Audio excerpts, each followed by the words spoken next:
Seni lukis gaya batuan adalah salah satu dari 4 aliran lukis Bali baru yang berkembang di Desa Batuan.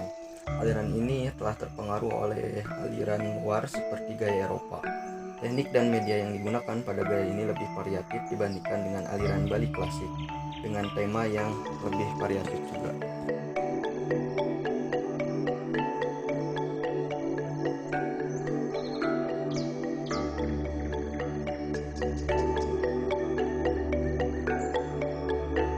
Seni lukis gaya batuan dimulai dari abad ke-20-an. Gaya ini berkembang dalam dua pola perkembangan, yaitu gaya batuan yang dipengaruhi oleh gaya Pitamaha di Ubud dan yang lahir dari pola interaksi dengan antropolog Mead dan Bateson.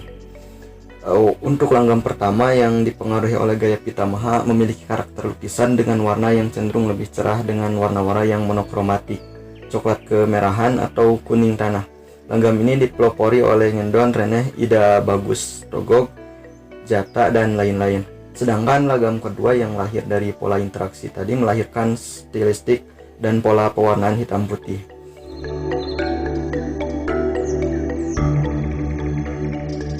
Kata batuan sendiri merupakan nama tempat di mana tempat berkembangnya gaya seni lukis ini, yaitu Desa Batuan Sukawati, Gianyar, Bali. Desa ini merupakan desa yang memang kental dengan seni lukis gitu. Bahkan banyak sekali pelukis-pelukis hebat yang lahir di desa ini.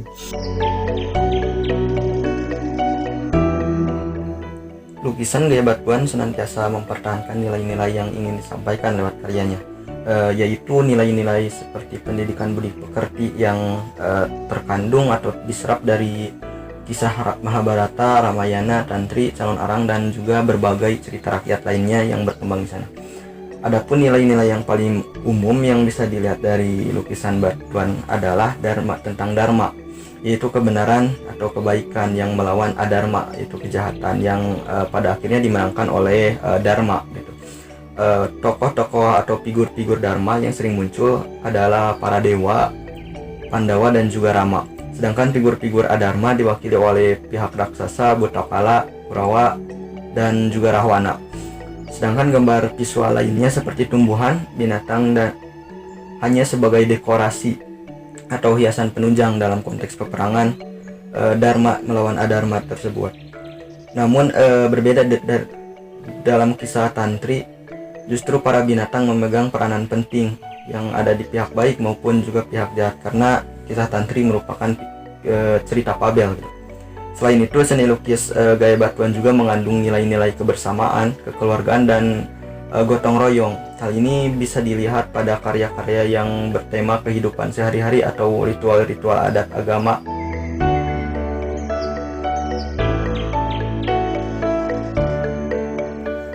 Untuk proses melukis gaya batuan dimulai dengan tahap pertama, yakni pemilihan bahan. Terus dilanjutkan tahap kedua adalah ngorden atau membuat sketsa. Tahap ketiganya disebut nyawi, yaitu mempertegas sketsa yang telah dibuat. Dan tahap keempatnya adalah ngucek, yaitu membuat gradasi hitam putih atau membuat gelap terang atau warna-warna seperti itu. Yang menjadi pembeda lukisan gaya batuan dengan lukisan gaya lainnya yaitu pada ukurannya. Pada gaya batuan lebih besar, namun gambar yang dicoretkannya itu berukuran kecil dengan warna yang lebih cerah dan juga gambar yang mendetail. Saat ini ada Museum Seni Batuan yang berlokasi di Jalan Pribangsa, Gang Sunaren nomor 9, Banjargede, Desa Batuan, Kecamatan Sukawati, Kabupaten Gianyar, Bali. Lokasinya persis di tengah-tengah permukiman penduduk yang hampir seluruhnya berprofesi sebagai seniman. Museum ini memajang sekitar 800-an lukisan gaya batuan dari generasi awal hingga generasi saat ini. Selain itu, museum ini juga memajang berbagai jenis topeng dan barong yang diciptakan oleh seniman dari batuan.